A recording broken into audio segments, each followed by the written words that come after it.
This is spur of the moment, and I'm just here thinking about chapter 983, and it came to me. I just made a video about Yamato and everything going on with him and his connections to Oden, and I think Oda is trying to play us. Whereas I don't think Yamato doesn't have a connection to Oden, but I think Oda is trying to give us a typical bait and switch. What I mean is, alright, let me just explain to you guys what I'm thinking. You can let me know if I'm crazy or not. Recently we read chapter 964, when Oden meets Toki, and initially I was connecting Yamato to Oden because of the knots he had, that attire he was wearing. I was like, Oden's the only person I can remember wearing that. In 964, Toki is wearing the exact same knots. And of course, Toki, she was from the past, the Void Century, we are presuming, and Oden saved her. And she had on Wano garb. So that got me curious as to, okay, what's going on here? Could Toki be connected to Yamato in any way? And of course, in my recent video, I talked about how Toki could be connected, but now I'm like, let me just delve into it a bit deeper and see if I find anything. One thing Toki says, that her dream, her deepest desire is to go to Wano ever since her childhood, meaning she's never been to Wano, but she knew her parents were from Wano. So Toki's purpose clearly revolves around Wano. As we move forward, it's revealed that Toki does not know where she was born. Obviously, she was chosen for a reason, right? Something she says to Oden is that being around him, it feels like she's reached her destination. And for a lot of people, it goes back to Toki having kids for Oden and carrying on the Kozuki name, etc. But there's so many ties there, because then we find out that Toki is actually an Amatsuki, and Amatsuki used to serve the Kozuki. So at the end of the day, Toki was destined to, in a way, serve Oden. And I'm using that term a bit loosely, not directly as far as like her being his servant, but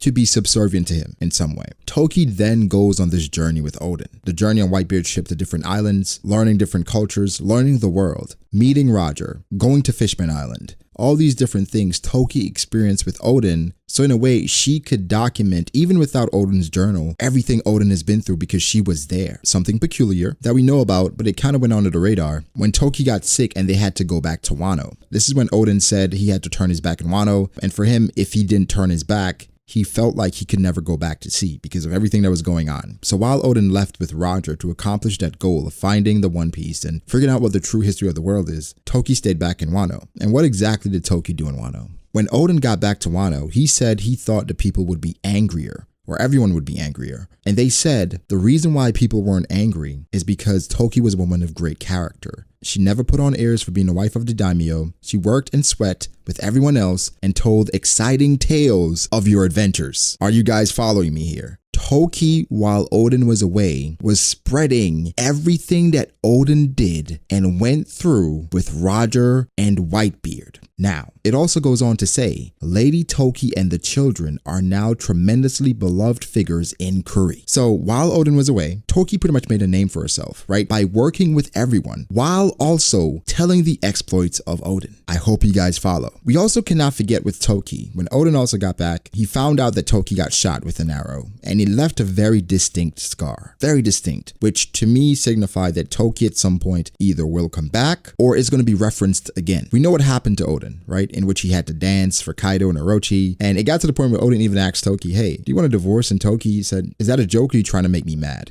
I realized a difference in Toki's personality from the first time we met her up until Wano. Of course, she grew older. She had kids. She became a mother, a protector, a provider. And for a reason, it seemed like she had more purpose. Even up until Oden's march on Kaido, Toki did not seem bothered at all. She was the most unbothered I've ever seen a woman, knowing her husband was going into war. Even when Yasui was talking to Toki about being prepared for the worst, Toki was not worried. She had a very calm look on her face, as if she knew what was going to happen. And after Oden got locked up, everything Toki said seemed cryptic. But in the midst of this, something wasn't adding up, right? Because Toki, she went on most of the adventures with Oden, but she didn't go everywhere. She went to Wano when Oden went with Roger and figured out everything else, the history of the world, the One Piece, everything. She was not there for everything. But why was Toki so calm? Chapter 972 cleared everything up for me. Honestly, Oden says, and so the legend to be carried on by the players of the next stage, when they told Toki of everything that happened. It's a narration about what Oden told to Toki in the case that he would die. He says, Toki, I've reached my limit. If I fail to defeat him, there will be no others who can stop Kaido for a long time. Over 20 years ahead of us, there will likely be a massive war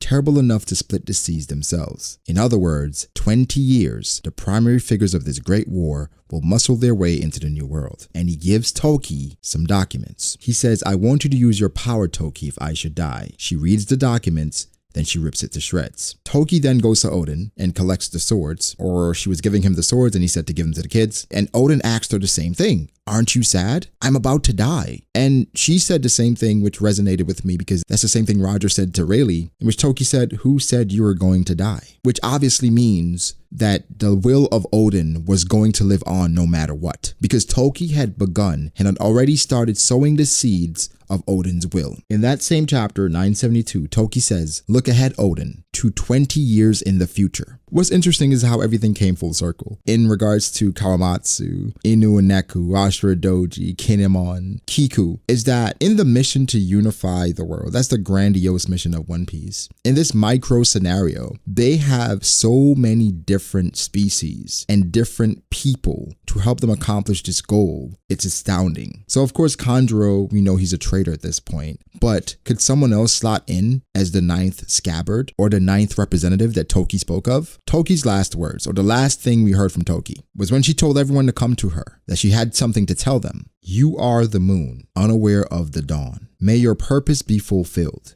and cast 9 shadows on the night woven of 20 years, and you shall know the brilliance of the dawn. From this point on, this is when Toki jumped 20 years forward with the scabbards. And we're presuming that Toki died. Toki did not die when she did that. Once Toki sent the scabbards 20 years into the future, it could be one of two things. One, Toki stayed behind and she managed to hide herself amongst the people of Wano or even among Kaido's people. And Toki essentially raised Yamato and taught him the ways of Odin. The other thing, Toki jumped 20 years into the future as well, and Toki delivered this information to a future Yamato that she had already built a relationship with in the past. So for Toki, there's no way she could just give someone anything because it was ripped up. She had to tell them. So that means that Toki is definitely still alive, and the person she told everything was 20 years into the future, Yamato. So Yamato, based off of what Toki told him and her going to Wano for that time while Odin was away, this person, this kid of Kaido, because I'm assuming if Yamato was getting away now, obviously I think it's something he used to do a lot back then, Toki was the one who influenced him. Of course, he's dressing like Odin, but it's so symbolic that he's also dressing like Toki. I've heard a thing about the Oni mask, and it represents someone that's no longer alive. That's really cool because that ties to Odin as well, in which Yamato could be the 9th scabbard or that 9th shadow that they were waiting for. There's a bit more to it, but I think we have to find out more information before we can come to that conclusion. But I firmly believe that Toki is the person that got to Yamato based off of her exploits and how everything came full circle through Odin, through Whitebeard, through Roger. Everything was absolutely necessary to get to where we are now with Yamato, with Toki, all of it. Essentially, ending up with Odin is absolutely where Toki needed to be, because if she did not, obviously things would be drastically different. I'm not sure how you guys feel about this, but that makes the most sense to me. And then it would explain why Yamato told Luffy, I've been waiting for you for a long time. Because for Yamato, if he knows of everything, including the Void Century and the One Piece, he would know of Joy Boy. He would know of the dream of the world. So waiting for someone like Luffy, that's the only thing that makes sense to me. Just a few things before we wrap up. As far as Yamato looking for Luffy and saying Luffy was the person he was looking for, I think with Yamato, this Yamato that we know of knows the history of the world, knows the One Piece, he knows everything. So for him, saying he was looking for Straw Hat Luffy, I think Luffy's Straw Hat is that distinct thing that lets you know who the prophecy is or who the child of prophecy is. And that's a child of prophecy. I mean, the person of prophecy, Joy Boy. So I think the information that was in Odin's notes involved the Straw Hat. And so Yamato learning of Straw Hat Luffy, he was waiting for him to come to Wano. People had also mentioned maybe Denjiro told him something. Maybe Denjiro was the one to kind of lead him down this path. No, the reason why I don't think Denjiro was the person is because I believe Denjiro was really committed to that role. And Denjiro telling a kid about the true history of Odin, and of course he could coerce him and tell him things about Odin in a way that doesn't give up his own identity, but I think it would be a risk. Telling the son of Kaido all this information could jeopardize your mission. So I don't think it's Denjiro at all. I think as much as we expect Yamato is paying homage to Odin, he could as well be paying homage to Toki. Again, Toki wore the same knots. Toki could actually be the person that taught him everything. And again, guys, personally, I don't think Toki's dead. We didn't actually see her die. She just fell. And at this point, with the scar and everything going on with Pound, do you really think Toki's dead? Do you think a character from 800 years ago, Oda, would kill them off in the past when she has an ability to travel to the future? I don't think so at all. But guys, give me your thoughts. This is really just me off the cuff, going back, rereading and looking at things, I'm like, oh my God, this is insane. So let me know how you feel. That's just what I think right now. That's what I think. Give me your thoughts. Like the video if you did. Subscribe to the channel for more content like this. Follow me on Twitter at BrockDAce. Follow me on Instagram, Brocky.ace. Thank you to my patrons. I appreciate you guys so much. Like, subscribe. Toki for the win.